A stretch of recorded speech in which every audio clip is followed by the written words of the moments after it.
With the holiday season here, many people feel stressed and anxious during a time of year that's meant to be joyous and peaceful.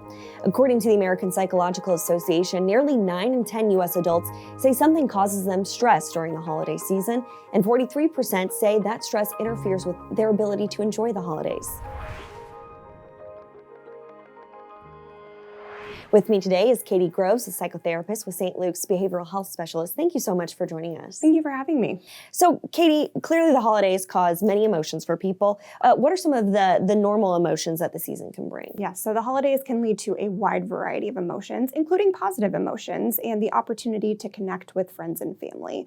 So while these feelings of joy are common, it's also not uncommon to experience things like anxiety, sadness, or grief during the holiday season. So it's important to recognize that these positive emotional experiences can coexist alongside things like stress.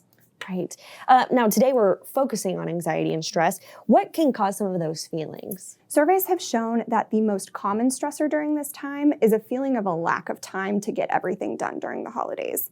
In addition to this, feelings of financial stress, pressures around gift giving, as well as stress around family gatherings and some of the difficult conversations that tend to accompany these gatherings, in addition to coping with grief and loss. Okay, so how can people cope with some of these stressors? First and foremost, by being realistic. So the holidays don't have to be perfect. They don't have to look just like prior years in order to be enjoyable. So it's important that we celebrate in ways that feel attainable for us.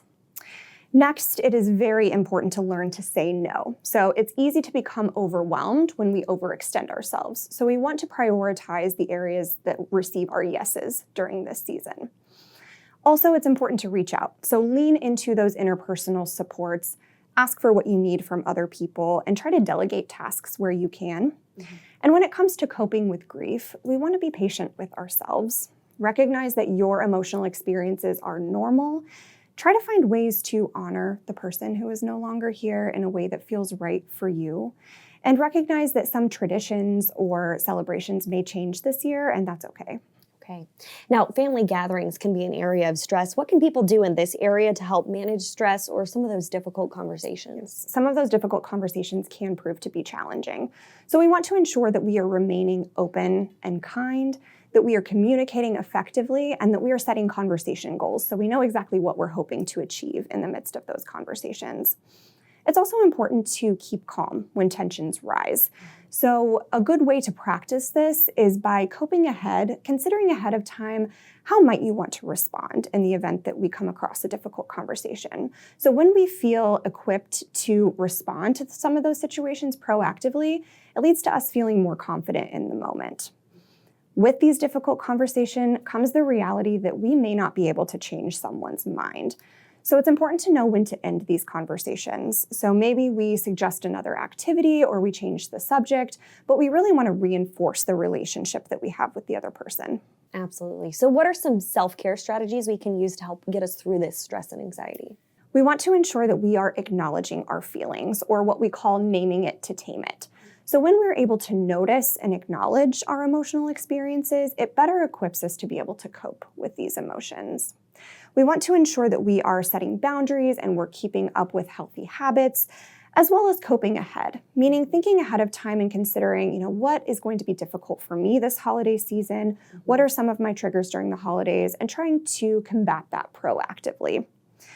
Lastly, easier said than done is taking a breather. So trying to set aside time to do things that help to relieve stress for you during the holidays, as practicing self-care during this time is very important.